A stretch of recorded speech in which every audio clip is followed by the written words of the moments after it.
আসসালামু আলাইকুম, সবাই কেমন আছেন? আশা করি আল্লাহর রহমতে সবাই ভালো আছেন। সবাইকে নিরিবিলি রান্না চ্যানেলে স্বাগতম। আজ আমি আপনাদের মাঝে নিয়ে আসলাম নতুন একটা রেসিপি, চিকেন কিমা ললি। এই চিকেন কিমা ললিটা বানানোর জন্য আমি এখানে মাঝারি সাইজের 6 পিস আলু সিদ্ধ করে নিয়েছি। আলুগুলো আমি একটা বাটিতে নিয়েছি, আর এখন একটা গ্রেটার দিয়ে আমি গ্রেট করে নিব। আলুগুলো আমার গ্রেট করা হয়ে গিয়েছে, আর এখন একটা চামচ দিয়ে এইভাবে আমি একটু নাড়িয়ে নিতেছি। আর এদিকে আমার কিমা করা চিকেনগুলো আমি দিয়েছি, আলু সিদ্ধ আর কিমা করা চিকেনগুলো আমি একসাথে একটু নেড়ে চেড়ে নিতেছি। আর এদিক দিয়ে আমি সাথে আবারও এড করে দিতেছি আদা বাটা, পেঁয়াজ বাটা, রসুন বাটা আর পুদিনা পাতা। আর এদিকে নিয়েছি আমি কর্নফ্লাওয়ার 1/2 কাপ, আর শুকনো মরিচের গুঁড়ো, হলুদের গুঁড়ো আর জিরের গুঁড়ো, গরম মশলার গুঁড়ো, জিরে গুঁড়ো আর গরম মশলা গুঁড়ো আমি একসাথে দিতেছি। আর এখন আমি স্বাদ মতো চিনি আর পাউডার দুধ আমি দিতেছি। 1 চামচ পাউডার দুধ আর 1 চামচ চিনি আমি আমার স্বাদ মতো দিতেছি সবগুলো। আর সস দিতেছি এর পাশে।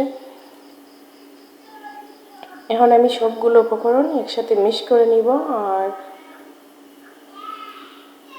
এখন দিয়ে দিব আমি সাধারণ লবণ আর বিট লবণ।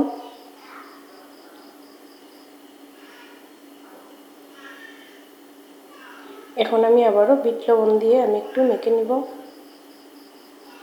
সবগুলো উপকরণ একসাথে। আর আমি কিন্তু এখানে 1/2 কাপ আটা নিয়েছি, আটাটাও আমি সাথে হেড করে দিতেছি। আর সবগুলো উপকরণ আমি এখন মাখিয়ে নিয়ে আমি কিন্তু সয়াবিন তেল সাদা তেল আমি আবার মিক্স করে দিতেছি, অল্প পরিমাণে অল্প দিয়েছি, বেশি দিতেছি না। আর তেলটা দেওয়ার পর কিন্তু আমি এদিকে এখন আমি 1/2 কাপ চাউলের গুঁড়ি দিতেছি। সাথে চাউলের গুঁড়িটা দেওয়ার কারণ হচ্ছে মুসমুস হয়, খেতে কিন্তু খুবই ভালো হয়। আর এই চাউলের গুঁড়িটা কিন্তু আমি একবারে ব্লেন্ডার বেশি করে করছি না, একটু দানা দানা করে করেছি। আর এদিকে আমি কাটি করে নিয়েছি, আমি আসলে এই কাটিগুলো আমি হাতে করেছি। আর এই কাটির মধ্যে আমি চিকেন কিমা ললিগুলো আমি বানিয়ে নিব এক এক করে সবগুলো। এই যে আমি একটা বানিয়ে দেখিয়ে দিতেছি। আর আমি কিন্তু সবগুলো আমি এইভাবেই বানিয়ে নিব চিকেন কিমাগুলো। আর আপনাদের যদি ভালো লাগে আমার এই চিকেন কিমা ললি রেসিপিটা, তাহলে কিন্তু কমেন্ট করে জানাবেন কেমন হলো। আর যারা নতুন দেখবেন সবাইকে অনুরোধ রইল, প্লিজ আমার ইউটিউব চ্যানেলটা সাবস্ক্রাইব করবেন আর আমাকে সাপোর্ট করবেন।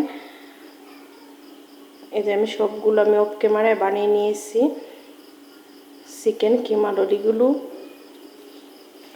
আর এদিকে আমি চিকেন কিমা ললিগুলো ভাজার জন্য আমি চুলোতে স্লো মিডিয়াম আগুন দিয়ে আমি একটা ফ্রাই প্যানে খুবই কম তেল দিয়েছি দেখেন। আর চিকেন কিমা ললিগুলো কিন্তু খুবই কম তেলের মধ্যে এইভাবে ভাজতে হয়।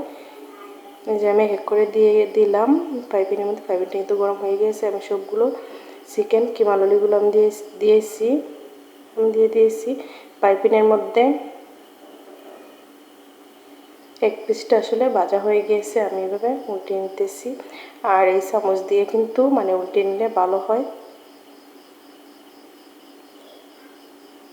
আমি এইভাবে উল্টে পাল্টে কিন্তু সবগুলো আমি ভেজে নিতেছি। আর এই চিকেন কিমা ললিটা কিন্তু খুবই স্বাদ লাগে। আমি কিন্তু চিনিও দিয়েছি, আবার যে গুঁড়ো দুধ দিলাম টক মিষ্টি জাল খুবই ভালো লাগে।